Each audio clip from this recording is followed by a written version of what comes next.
Good afternoon, everyone, and welcome to the JCT Povey Lecture for 2020. This lecture is held annually with a distinguished lecturer asked to tackle significant matters for the construction industry.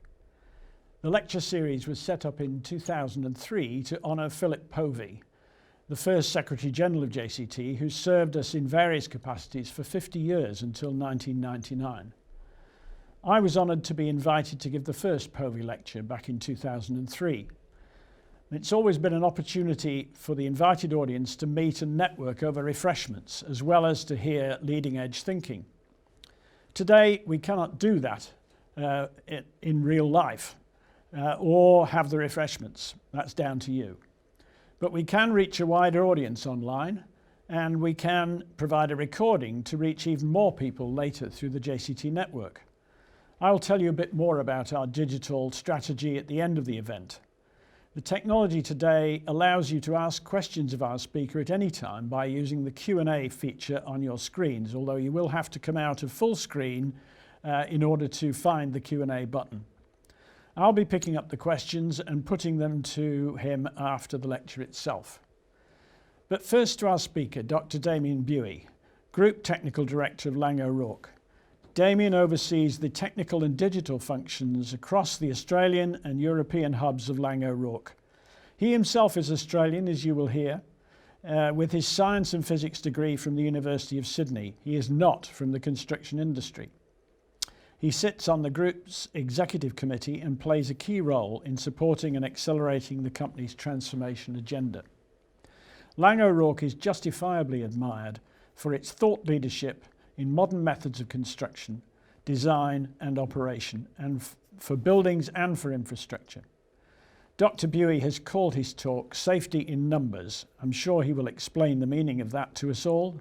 So let me hand over to Damien.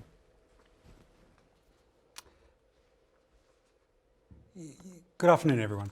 My name is Damien Buie and I am Australian. I've been told my whole life that I've got a funny accent and I speak too quickly. So if you have trouble understanding me, never go to Australia. There's 23 million people exactly like me. As I start though, I just want to thank very much Richard and JCT for giving me an opportunity to come and speak here today. As Richard mentioned, my background is not in construction. I've spent 20 years working in data and I joined the construction industry just 12 months ago. Ray and Des O'Rourke within Laing O'Rourke asked me to come across and help continue to drive their ambitions to build Laing O'Rourke into a data-driven organisation and help align ourselves more aggressively to the clients. And it's a very exciting and somewhat humbling opportunity to be in front of you today to be able to talk more about in an industry that you're all a lot more familiar with. The topic specifically that we are talking about is how we can safety in numbers, which is more of a pun, but how we can use or build a customer-aligned and data-driven industry. The two areas that we're going to focus on, one is around resilience, so how an industry can absorb shock. That obviously is a little more relevant in today's world, particularly in light of the fact that we're in a second lockdown and in the middle of a pandemic, but also as a result of the Carillion collapse, and some of the other key shocks that have reverberated through the construction industry over time. The second key point is to talk about certainty, which is the confidence that we have in a particular outcome. And data obviously has a critical element that goes along through that phase. What we're going to do today, the story that we're going to go through is through five elements. We're going to start, of course, just with an introduction. There's three key topics that we believe is just a good starting point for us to get through into the concept of data.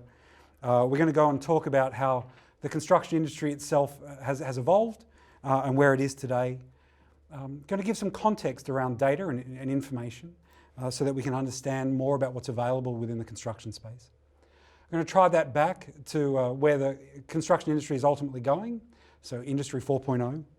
And then end by talking about specifically how we've managed a crisis and how data has helped us to get through that period of time with us. I'd also like to point out before I do go on I've got to thank some key people across Laing O'Rourke that have helped me to get here today. The first one, Alex Cunliffe, who's responsible for contracts at Laing O'Rourke. She's obviously helped me a lot with putting some legal context to this. So when you are asking questions, I will most likely will not be able to answer them if they're too related to legal, but Alex promised that she'd be able to follow up with any questions. Joe Vasey, who leads an engineering function, who leads a 1,200 engineering team here in the UK, who help to make sure that the technical content is up to par. And a lady by the name of Amy Lindsay, who is a data architect and who I've had the pleasure with working with over the last 4 years, who's really put some context to the broader data agendas. Okay, so starting off from somewhere simple, one of the questions we wanted to ask is, what does it really take to deliver a program of work? So from a legal perspective, they told me it was best not to alienate my audience too early, but on the count of the fact we're on slide 3, I think it's probably going to be okay. From a legal perspective, what you're looking at when you're building a project is that you sign a contract, magic happens, and then you've got 12 years of time to see if there are any defects that arose during the period of time. From a construction perspective though, there's really 8 criteria that we try and look at before we start any piece of work. The cornerstone of that is of course the design or a broader information set that is required for us to be tied together. There's plant materials. We need a labour force to be able to help us to do the work that's on site. We need to develop a logistics plan, so we need to make sure when things are arriving on site and how we're going to be able to move them around with limited amount of hooks times. We've got legitimate dependencies. You know, we've got to build the first floor before we build the second floor, and we've got to factor that in. But there's also some more nuanced ones with regard to wind speed or weather that might affect our ability to be able to deliver the programs of work. We now today make sure that we're going to provide a safe working environment for all of the people that we have, and that we also build a sustainability plan so that we can minimise the amount of waste that gets created and that we can minimise the amount of CO2 that we generate during that period as well. Now, once we've got all those things lined up, we do the magic, we perform a piece of work, and we come with 2 key pieces that exist at the end of it. One of them, of course, is a physical asset. We've got a building that we can walk through and interact with. And the second one is we've got more information than we had to begin with. If we spend some time and money to be able to refine that information set, we've got a really rich source of data that really can help broadly across the whole value chain in the construction space.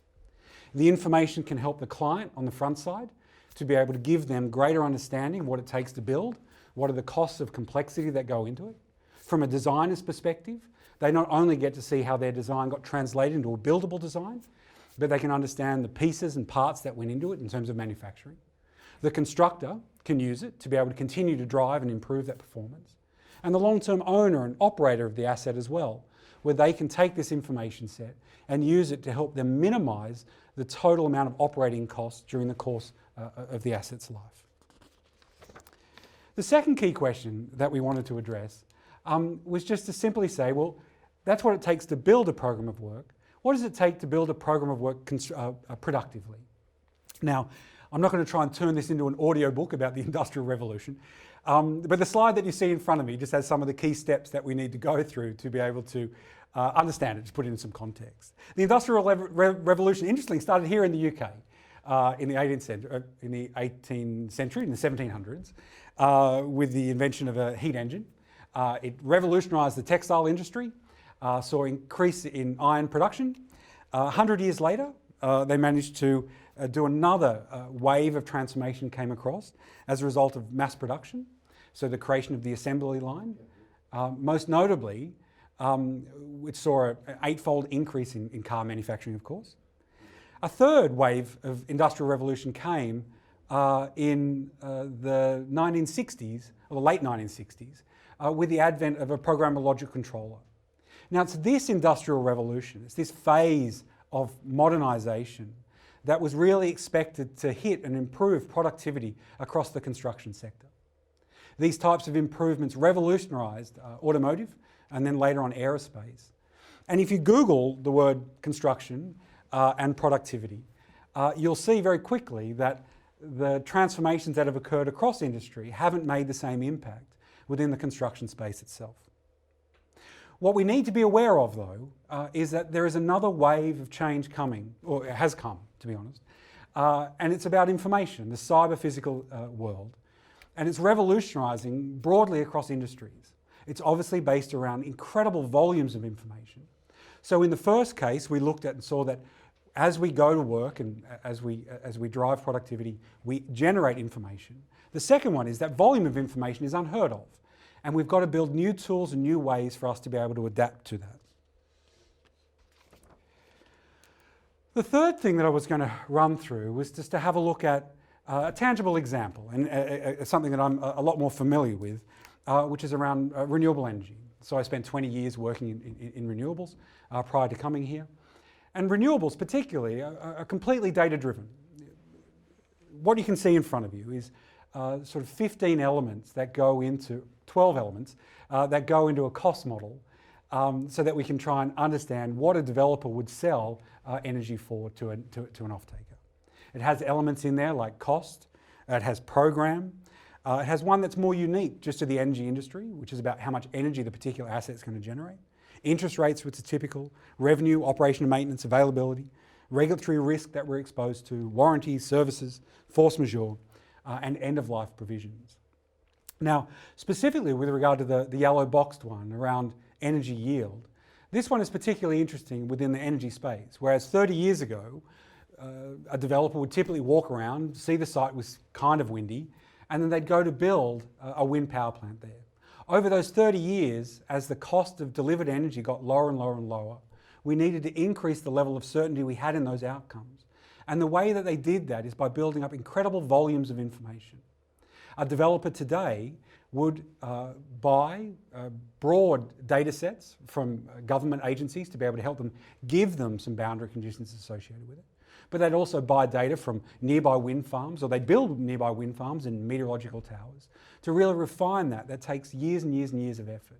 Whole industries have been created to be able to increase the level of confidence in these particular elements as time progressed, to be able to allow these productivities to continue. Now, if you take the example of building space now, everything you see inside the green boxes are exactly the same that would be from a builder development as it would be from a wind developer. And each one of the boxes as well generate incredible amounts of information, each and every one of which can be mined to be able to help us increase the confidence that we have in being able to deliver these end-to-end value streams. Okay, so what you can see in front of you now, though, is a tangible example of one of the projects that Laing O'Rourke is involved in. This is the Hinckley Point C nuclear power plant development, 20-odd billion pound construction project. Laing O'Rourke is involved in a joint venture with Buie to be able to provide one of the civils packages out there. And it's a fascinating project. This project is one of 60 projects that Laing O'Rourke currently has under delivery. 13,000 people working in the field, 2,000 directly employed engineers, all of which are doing work and be able to find new and better ways of working. Every single project we work on generates incredible volumes of information. And the challenge that sits in front of us today is how we can bring all of that information together to be able to support each and individual project, but also the broad complement of projects that we've got. And how we can bring the broad industry with us to allow these benefits to be able to benefit everyone across the full value chain. The opportunity sitting in front of the construction space as a result of the amount of information that is available is truly incredible. It's a gold, not a gold mine, it's utopia for a data scientist. The untapped resources that exist within the construction space is ripe for someone to come in to be able to help add some value. The key point to note as well, though, with each of these elements that we go in terms of transformation, there are starting to see new industries starting around construction to be able to help us support and drive these processes forward. So now we've put some context to what it is that we're trying to look for and see how we can ideally move forward. What we're also looking at doing is trying to set the stage to understand where construction is at. Now, as I mentioned, if you Google the word construction and productivity, this is typically what comes up in front of you. So what you can see here are the three reports, one from Latham in 94, Egan in 98, and then more recently Farmer in 2016. Each of them talk about persistent fragmentation that exists across the construction industry, inadequate collaboration that goes across it as well. Each one of these barriers have created an inability really of the construction space to take advantage of some of the advantages that exist more broadly. When I was coming into the construction space, the Egan report resonated with me really clearly on account of the fact that all of the things that were written in that report almost 20 years ago were some of the key principles that I thought I needed to adopt with a team of 2,000 engineers and 60 projects that are under delivery. I got an opportunity to be able to meet with Sir John Egan and to sit down with him. And the key question that I asked was, well, what does he see on reflection? Was it hard for him to, the recommendations that he made that are obvious that the industry needs to pick up on? Why did he feel that some of these barriers weren't picked up? I'm not going to paraphrase Sir John Egan. I got an opportunity to sit with him for an hour, and it was an incredibly rich experience for me. But I will say the three key points that I took away were, one is that he did communicate that when he went through it, he failed to understand how the construction industry really transacts.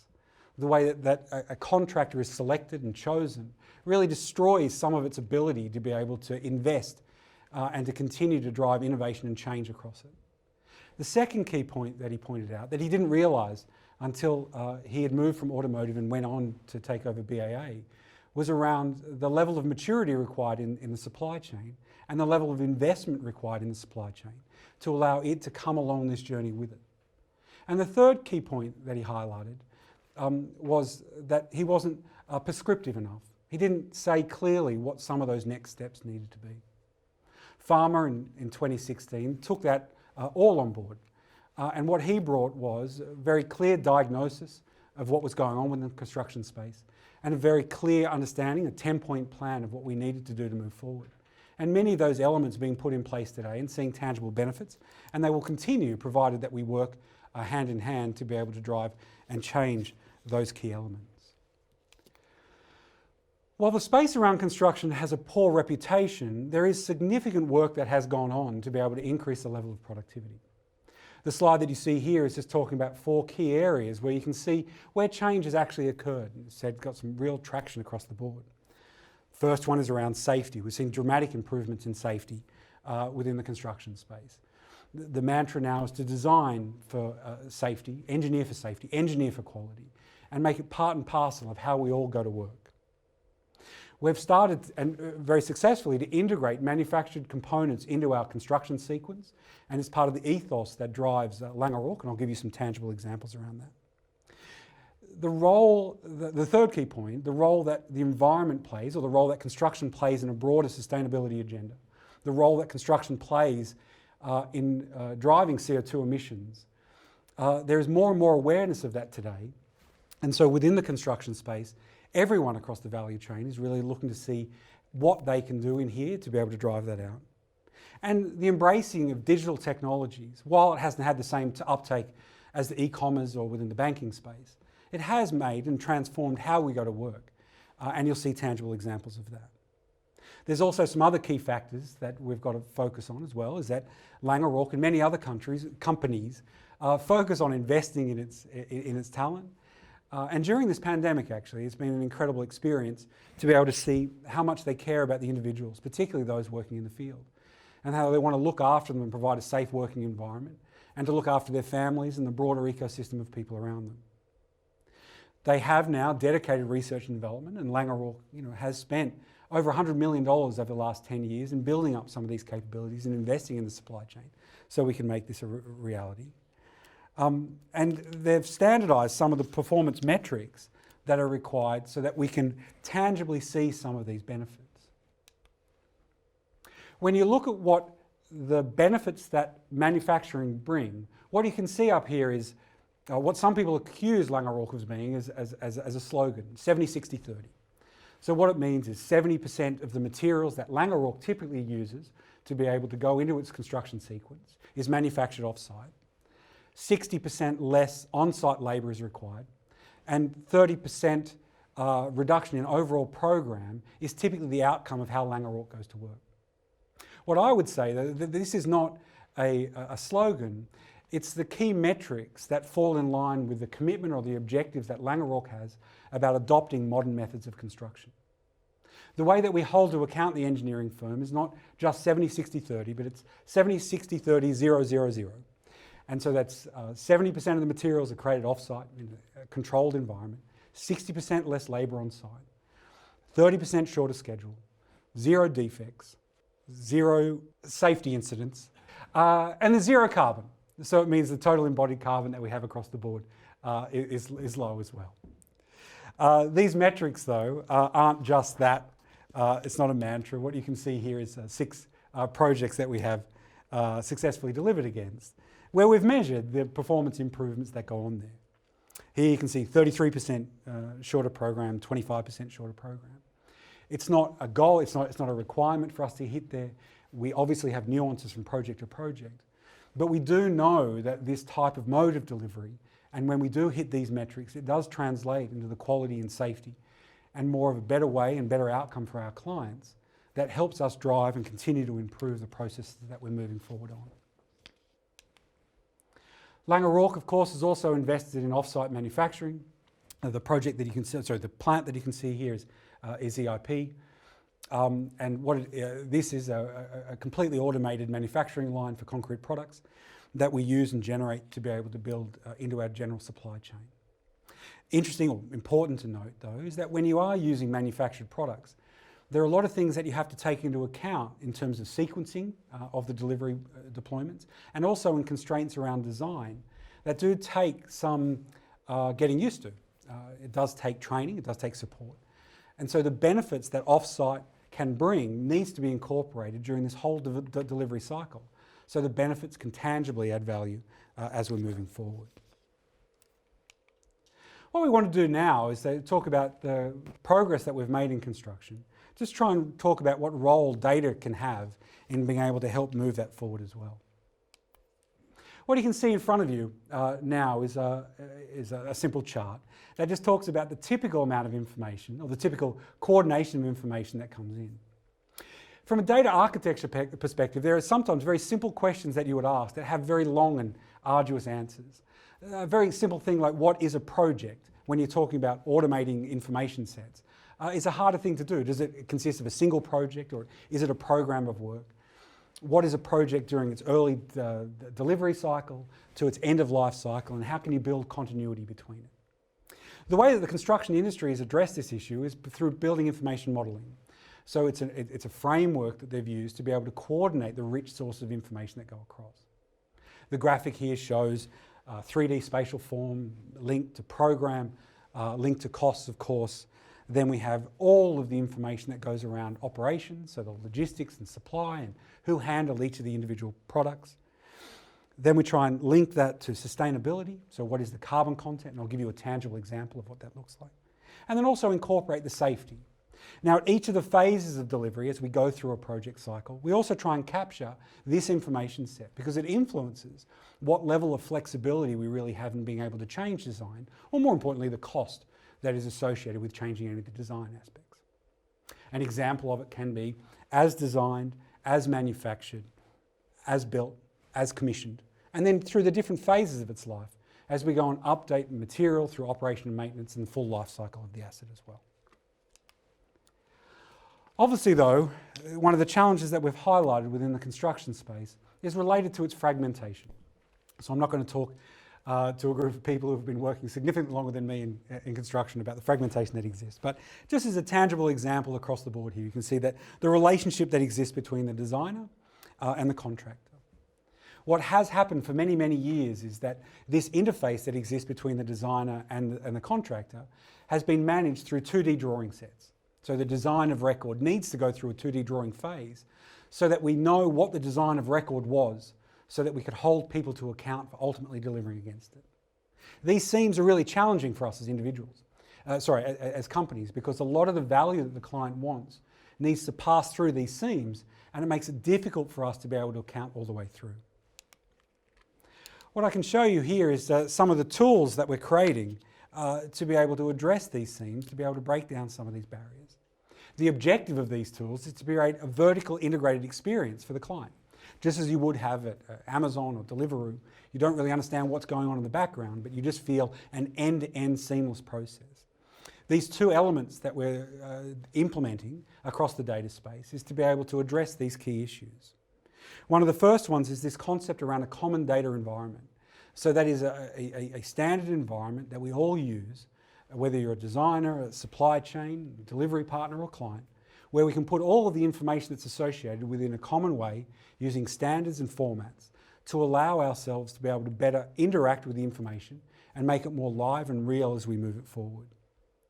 The second key one is this concept of around a golden thread that has been introduced by Dame Judith Hackett as a result of the work that they're going on to be able to trace elements across the industry.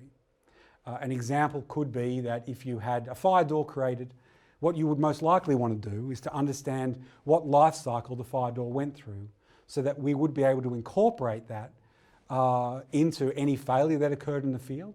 Also, we'd be able to understand which batch it was created from and its full life cycles it went through. What you might also want to do is to be able to understand, if you're able to divide those data sets up effectively, where that fire door exists, not just within this one project or its life cycle, but broadly across your full portfolio, so you'll be able to track that down. That concept, introduced by Dame Judith Hackett, is called the golden thread of information. And it has the ability to be able to track all information sets to all elements that go on across the construction space. And then to give it some reality, what I've done here is I've just generated a standard generic 30-story building. So here you can see that I've taken the facade off, so it's just the structure. And I've mapped the 3D form to the amount of carbon content that exists inside the building. This would represent as designed, so this building hasn't been constructed. And typically this would be the form that the 3D form would be provided to us. And we, within the construction space, would then go and map the carbon content to it so that we can understand what we need to do to be able to optimize it. The graphic you can see here, though, is what happens when we do that. So the colour bars, of course, is the relative amount of carbon or the carbon intensity that exists across it. And just by mapping these two elements together, by thinking about how we can incorporate manufacturing of elements in a more controlled environment through modern methods of construction, and a change of materials that has the same structural capabilities but significantly lower carbon content, we have the capabilities to be able to reduce the embodied energy that goes into this cycle by up to 35%, or 35% in this particular case.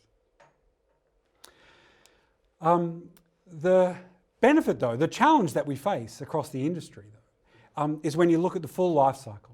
So there's a lot of information on this slide, and so it's not that important to be able to understand the concept, but I'll try and talk to the key themes. Is that typically the embodied energy that goes into a building, about 65% of the energy that is going to be consumed by the building is used during its operational life, so the energy that it draws to be able to operate, and people can interact with it and do whatever's required to be able to do its functional form. About 30% is the embodied energy in the content that goes into the Scope 3 emissions, it's called here in the UK. So the embodied energy that goes into the building itself. And typically less than 5% is a result of the energy that we would use to be able to put the building together. So the diesel that might get burnt in the crane sets and whatnot. This 35% reduction that Laing O'Rourke can bring, or construction companies can bring into this phase by linking information sets together, typically doesn't have much say where the construction firm is typically injected into the overall build cycle. You can see the chart at the bottom really talks about your ability to influence design. So that if you want to get the benefits of modern methods of construction and buildability and manufacturing ability of individual components and adopt these new ways of working, you really do need, legitimately you need to find a way to be able to interact with the build partners and its supply chain to be able to integrate those into the buildings themselves. And the knowledge base that has gone on through the 170 years of experience that Laing O'Rourke has to be able to bring to bear on these projects is incredibly valuable. And it's not just a group of people building information waiting for someone to dig a hole. There's a real value-added service that construction brings into here. And more so, the amount of information that gets generated during this construction cycle is valuable again for everyone across this industry. And it needs to be taken into account more and more as we're moving forward.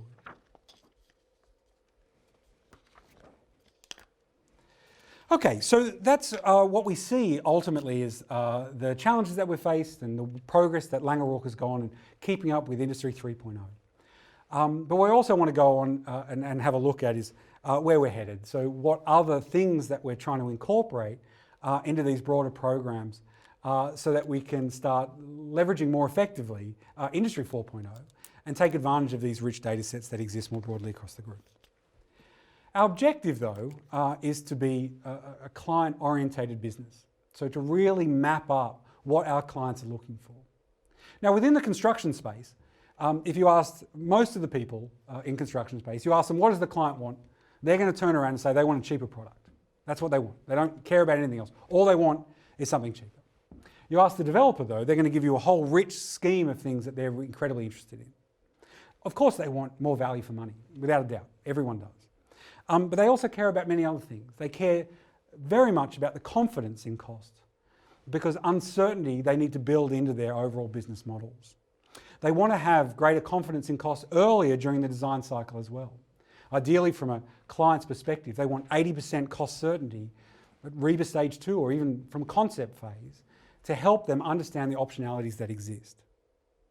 A client would typically also want to have some flexibility in design, so that they'd want, while they're quite happy to lock in certain aspects of it, they really do need the ability to be able to retain some level of flexibility as a result of, one, them learning more during this whole design process, but also the changing nature of their business and what their clients might want, or you go through a pandemic and you need to repurpose some of the space that you've provided into residential from commercial, as an example. The clients particularly want to understand the impact that change has. They want to understand the risk that it's going to have on the broader program. They want to be a part of the journey now, so they really want to understand and come along and understand the risk profiles as they mature.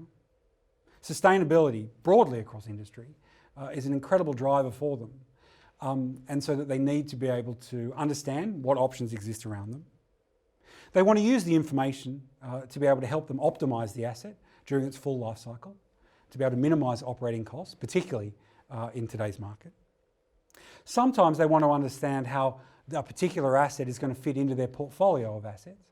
And an example of that could be a data centre, so trying to fit a data centre into a portfolio of data centres, a wind power plant, train station, all these key things that have broader networks around them that we want to understand, and obviously information helps drive it.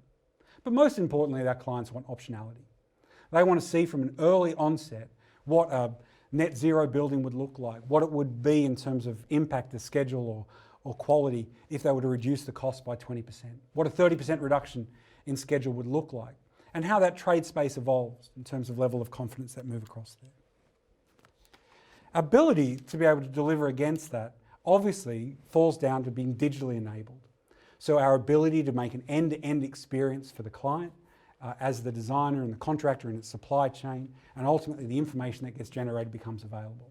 So we can continue to mine and continue to drive productivity improvements more broadly across the group. But the digital and enablements themselves really only are a very small part of the overall challenge that faces adopting these types of change. Most of the time, most of my effort over the last years has not really been around data as much as it is about realigning organisations to be able to take advantage of these new ways of working. Where we're headed to be able to build this integrated approach is the first one is that we use more agile methods within our engineering space. So it means that we have administrative reporting and operational reporting, and we get the right person at the right place at the right time to be able to manage the risk and to help drive and include the learnings that we've got across the group on each and every opportunity. We're starting to incorporate or continue to drive lean processes. So that is to measure how we're currently performing, understand what we need to be able to improve it, control the process, improve and then iterate. Measure, understand, control, improve. Measure, understand, control, improve. The process that we go to be able to continue to learn and continue to drive processes through repeatable events. The third one, of course, is to be able to understand how we can work more effectively with the broader ecosystem. So how we can work with our design partners in our supply chain, how we can work with the QS and our clients to be able to give them that end-to-end experience. And of course, we need to be able to incorporate sustainability into these elements so that we can continue to drive progress. There's a lot on this slide, And I think the key point that I'm trying to get across, though, is that the foundations of the environment as well, just like organisational alignment is required, while the common data environment and the golden thread are two key enablers, the reality is, though, mostly in most organisations, when they go through this transformation journey, the level of maturity that exists across their organisation and the current state of the systems to be able to drive a digital or data-driven transformation just aren't there. So they need to go through a process of building all of those capabilities up. You can see the chart on the right-hand side talks about some of these key enablers that are required to be able to do that. What is data quality and how can you ensure the fitness of the information for the given business purpose? Master data management, so you can bring information in and out of the broad ecosystem of tools that exists across the construction space to be able to help continue to drive those improvements. The reason I included this slide, though, was not so much to be able to talk about this ecosystem that needs to be matured, but the people, the processes, the platform and the products that need to change to be able to unlock this value.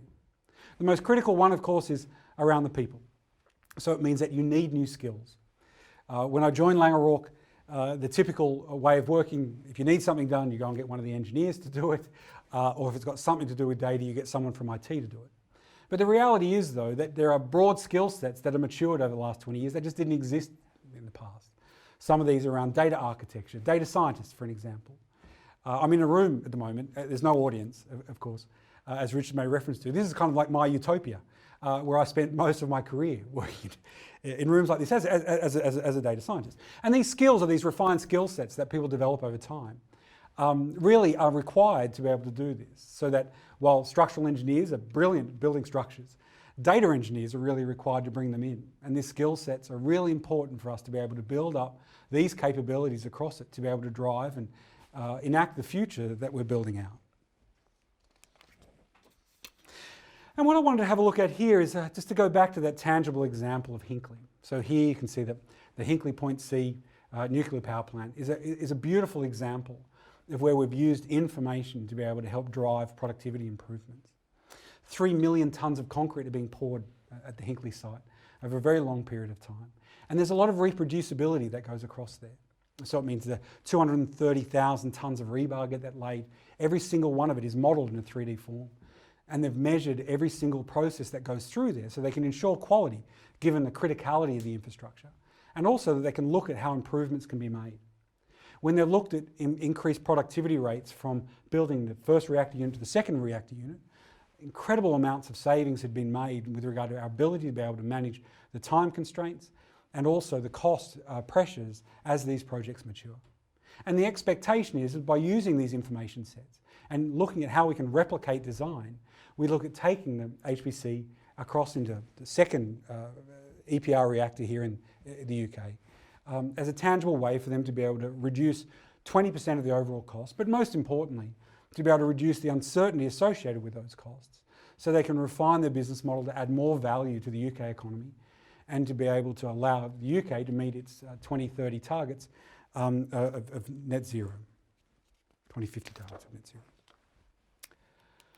Okay, so then what I asked the marketing department to do last Friday, which caused them a lot of heartache, was to sort of throw something together that talks about what Industry 4.0 could look like for us moving forward. So the first thing I need to point out here is that in this drawing you can see a man who's standing there with a paper drawing.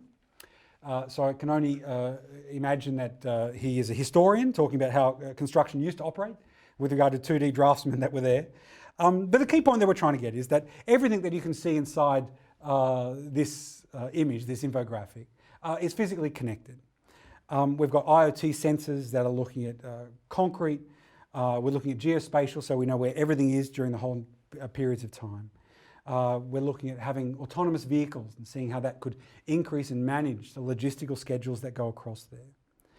Computer vision is a huge part of making sure that we've got a safe working environment that it goes across. Digital twins become a part of it so that we can help optimise the operation and maintenance. On the left-hand side, you can see an app that really gives the people working in the field the right information at the right time to help them understand what they need to be doing and how they themselves can contribute to increasing the productivity that is required. Advanced manufacturing, of course, to be able to dispatch at the last period of point to be able to get into the manufacturing. Sentiment more broadly from the industry as well to be able to allow it to move forward. And then we can track the overall CO2 content that goes through there so we can continue to drive that out moving forward. Now this is the slide that gives me the most consternation. Alex Cunliffe is the one that helped me put this together. And so in addition to having infrastructure, people, processes, platform and products to be able to make Industry 4.0 a reality within the construction space, we also make some inroads with regard to some of the barriers that exist through the contraction framework that goes on. On the slide here you can see that we've highlighted just 5 areas where we do see challenges that come across, where we can use that to be able to drive some improvements across the board. The first one is talking about data, so that we've got all this information that gets generated. We need to put reasonable provisions within it so that information can be used more broadly across the ecosystem. We need, of course, to adhere to to privacy and security requirements that's associated with it. But at its core, though, the information that is freely available, we should make freely available so that we can all benefit from it, and it really is a requirement for us to be able to move this forward. The same with intellectual property. While it's incredibly important for us to be able to ensure that those people who come up with novel inputs into design get to retain the intellectual property associated with that. What we also want to do is to make sure that those people who are going to be using that downstream can benefit from that and use it license-free so that they can continue to improve on it, and we can see the productivity gains roll forward into the standard construction process. The delivery model, we've spoken a lot about it today, just talking about how these new methods of construction that we use, the contractor has incredible amounts of value to add with regard to just carbon content, but manufacturability, how we can incorporate off-site modern methods into the standard design process. We legitimately need to find a way that they can be involved earlier during the process to be able to leverage that knowledge base that goes across there. The payment profile that goes along too, when you're looking at using off-site materials, it's important for us to be able to incorporate what is required to be able to reserve manufacturing capabilities. That does have an impact on our ability to manage change across the board and in terms of payment terms, so that we can make sure that there's sufficient money made available earlier on so that we can use that money to be able to lock in these elements and take advantage of these productivities. And most importantly, well, not most importantly, equally as importantly, we've got to manage the change management that goes across these systems as well. Change management is an aspect that we need to really focus on so that we can line up the contractual terms and with the ways that we go to work with ultimately what the client is looking for. While I don't know the details of all of this, particularly as well as Alex promised me that if anyone sends me an email, she will be there to be able to provide a more formal response. And I think Richard and I after this are going to have a conversation as well. Now look, what we've done is we've gone through and really just had a look at where construction is at and what information sets are available and what are some of the organisational requirements that are needed to be able to unlock this, to be able to bring it to bear, and show tangible examples of how that information is being put to use today to be able to show improvements in productivity. What I was going to do is just to have a brief look at perhaps how we within the construction space used this information, or used this event to be able to reshape where we're headed. So what you can see here is just 3 phases that we go through, all companies have gone through to be able to manage the pandemic. The new normal is easy to understand where we're going to end up. The modern methods of construction that we use to be able to move forward rely on having less people on site, people working in a more controlled environment to be able to integrate that, and better control over quality and process so we can leverage these benefits. We also know that in the new model that if we're going to leverage all these information sets, we need to start working now on being able to articulate what those foundations of the data environment are required and how we can bring those to bear to be able to unlock these value streams. But I thought it was also important just to have a look at what happened at the beginning of the crisis as well. So when we decided to send, from my perspective, 2,000 engineers home overnight, one, we tested if we had the actual infrastructure in place to be able to unlock that value, if we had the ability to be able to work remotely. we focused very much, and in fact I'm very proud to work with an organisation that really did focus on the wellness of the people. We had real meetings at the beginning of the crisis to understand how we can look after the 13,000 people we've got within our teams. And then we also reached out to the clients to bring them across the journey as well because of resilience. They wanted to know that we were going to be here and we were managing it as well. Of course, you shut down all discretionary spend, and then you try and understand what your position really looks like in terms of having 60 fixed price contracts that you've got some exposure to. While we've all have programs around driving improvements in data and digital programs, and some of us are well along the way of a digital transformation, what we also had a very good glance at is that those information systems weren't exactly where they needed to be able to manage this type of a crisis. So while we did try and minimise overall spend broadly, we really did focus in on those areas that were going to allow the industry itself to be able to recover and for us to be able to ensure that as we were recovering, we were able to get up to the productivity that was required. The other key element to note is that during this process, when we were coming back, that we're all exposed to productivity. So what we needed to do was to be able to increase the level of transparency we had on our project sites so that we could measure, understand, control and improve these processes and really re-benchmark how these projects were going to be delivered with changing landscape of requirements that were being put on top of us. This overall process that we had gone through to be able to move this forward has been an incredibly trying time for the whole industry. But to see it happen firsthand has been an incredible experience. And what almost all of the people in this space have done is really focused in on the need for us to have the right data sets and for us to be able to focus on what needs to happen for us to be able to make this new reality faster and faster and for us to accelerate our transition to this new world. The conclusion slide you can see here, running a little bit over, just talks about some of these key steps that we've gone through today to be able to think about how we can translate the information that gets generated into tangible examples. What I wanted to point out is this message that I think Al Gore cited that came from an African proverb, but I think he later accounted it back to himself, which says that if you want to go fast, go alone, and if you want to go far, go together. What we as a construction space need to acknowledge is that we need to address these issues together as one.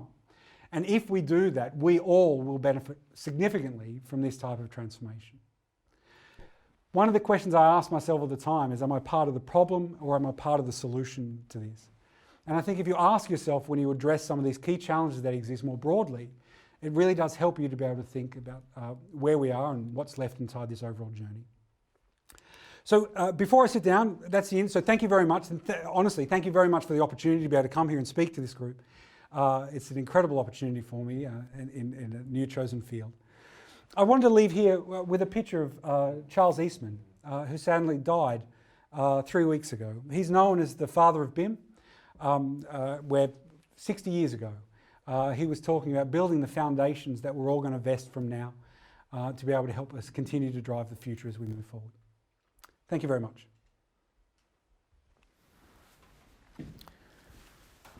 Okay, well normally there'd be a storm of applause and Damien could take his seat realising that he's been heard and understood. But that's one of the things we can't do. I've seen some football stadiums where they put in artificial applause in order to try and keep the team going. But they're going to feed some questions to me. I haven't got more than one at the moment. Somebody's asking here about scalability. Do you see modern methods of construction being capable of being adopted at the smaller scale of work to achieve greater efficiency? And I would think particularly given that half of our spend at the moment is repair and maintenance, is modern methods basically only for new build? No, not at all. In fact, if you look at modern methods of construction, Industry 4.0, what it really allows you to do is actually to be able to take these economies of scale and apply it to smaller and smaller objects. Mm-hmm. This trend has happened consistently across there, in that if you looked at where renewables were back in the day, that you would originally started from utility scale plants, 100, 200 megawatt mm-hmm. plants, that's now being competitive on distributed or residential scale. It happened, the ways that they were able to do that is by leveraging economies of scale, by linking them together over smaller and smaller asset bases. And that same approach can be applied to the construction space as well, is that these manufacturing approaches where you're looking at building the housing market through a kit of parts, is one of the key enablers for us to be able to unlock that. But we do need to think of the problems holistically and think about what it is we're ultimately trying to do, what the clients are really looking for, and what barriers exist in the past to be able to do it. The key message in there, though, is around scalability. Now, the cornerstone of all the work that we do is around scalability, and it's the hard piece as well. It's very easy to be able to solve a particular problem around data and around value. The challenge is that how can you take it, not just across one project, but how can you apply it more broadly across the field? The skills that you're required to bring into the construction space, and that others have leveraged as well, really allow you to address that question. And that's the unique skill that they bring to be able to help solve these particular problems. Well, I've got a question here which is about skills and barriers. How do you think we can bring down the barriers that exist between the traditional construction professions and modern methods of construction, so that they recognise their role in enabling and implementing such methods, and they are not seen as only the job of the digital and data experts? So the biggest fear I had coming in to the construction space was the thought, though, that the last thing the construction space wanted was to have a physicist with 12 months of experience in construction walking around talking about change, right? So, you thought that that is never going to work. The first comment is more akin to what I would have expected. But the reality is, though, that the construction space, I've never seen a more passionate group of people who want to drive their industry forward. And what they're looking for is a pathway. How can we help them unlock some of these values? The want for them to be able to bring in new skills and how they adapt to those new skills is incredible. They absorb the information very quickly, and the challenge that we face today is how we can encourage new engineering disciplines like data engineering to work with structural and civil engineers so they don't need to absorb, but they can work as more cogs in a wheel to be able to drive a common problem. It is effective, it is working, and I think that there is a lot of work that needs to go on. One of the barriers that we have, though, is how we can attract the right skills into this area. And I think the vision that construction has outlined about improving its image, about driving sustainability, is the new frontier. The construction space itself is responsible for somewhere around about 10% of global CO2 emissions. 40% of direct or indirect emissions in the UK are attributed to the construction sector. And it's felt very much by the people within it. They want to solve these problems. And if you can help them to be able to unlock those values and show them coordinated information sets and how it can translate, they particularly want to work on it and help drive it forward. So I think we're in a very good position there. Well, we've got two questions here about fragmentation, obviously keenly felt. And one of them is very complimentary. All that you have said makes complete sense. We all know it does. It's a compelling recipe for an industry we could design from scratch. However, our industry is fragmented. What is your vision for the defragmentation process? We've got to address the question. And I tried to address it in the conclusion very briefly, is that you've got to ask your question, are we part of the problem or are we part of the solution? Everyone knows it's necessary. Everyone knows it's coming. Everyone's been talking about it for 30 years. Your presentation in 2003 was talking about the exact concepts that we're talking about today. It was talking about building a client-oriented, data-driven industry to be able to allow these benefits to move forward. When we're in our contract negotiations, when we're looking at doing our design work, try and think about what are the barriers that exist today to stopping us being able to make this a reality, and what can I personally do to be able to break those down. When you break it down in a simple way like that, it's much easier to understand what you can do. If you try and boil the ocean, you will get nowhere. If you try and think of a tangible thing you can do tomorrow to be able to help make this a reality, it will happen very quickly. He said knowingly. Interesting one here. Damien, who would you recommend holds the common data environment responsibility and ownership? Is it for the client as they have the long-term asset ownership, or would it be the contractor as they have the most potential to utilise the data, or someone else? So I think that the ownership of the information, I think, is one of the key areas that we've got to address. Who's going to invest value in maturing the information set, and who's going to pay for it at the end of the day. But during the process, the ownership of the information, who holds it, really is who's holding the project at any point in time. So it starts with the designer, then it translates to the contractor, then it goes back to the long-term owner-operator of that information set. At each of those interfaces, there's a transaction that needs to occur. There's an investment that needs to happen to be able to make sure the information is aligned to best industry practices and what's required for each individual project as well, the client, the vision. What's going to be required for rail is going to be different, what's required for energy. We've got to bring those nuances into it. But in my view, I don't think that's one of the largest challenges or barriers that exist. Well, there's several other questions, but I think they're quite similar to the ones we've discussed. So I think I'll begin the wrap-up now. First of all, to say, Damien, that was extremely stimulating, and clearly people down the line have responded to it. I think it's going to bear being watched more than once as well, because there was an awful lot in it. But thank you very much for answering the questions as well as you did. The recording of this is being made, and it'll be up on YouTube next week. And we'll send those of you who checked in for this presentation, we'll send you a link to it so that once it's up, you'll know how to get to it. JCT's migration into digital platforms is an issue in itself. I mentioned at the beginning that we're operating pretty well without the physical world that we used to be in. Bookshops no longer exist to buy contracts, so you can buy them online. We aim to provide a range of products to meet all the demands, and we aim also to support the industry as it recovers from the pandemic, supporting flexible working.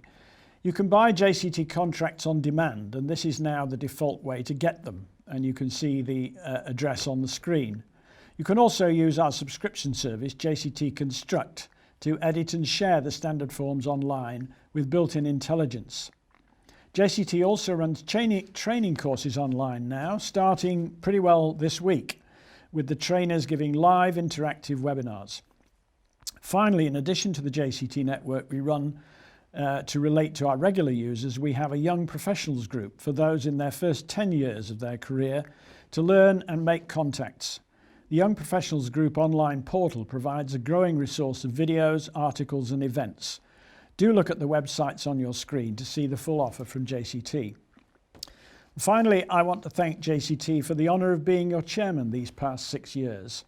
My term ends in February next, so the 2021 Povey Lecture will see me as an attendee, hopefully in person. My best wishes to the good ship JCT and to all who sail in her, the council members, the directors, and above all, the trusty crew at JCT headquarters led by Chief Executive Neil Gower. Thank you all very much and good night.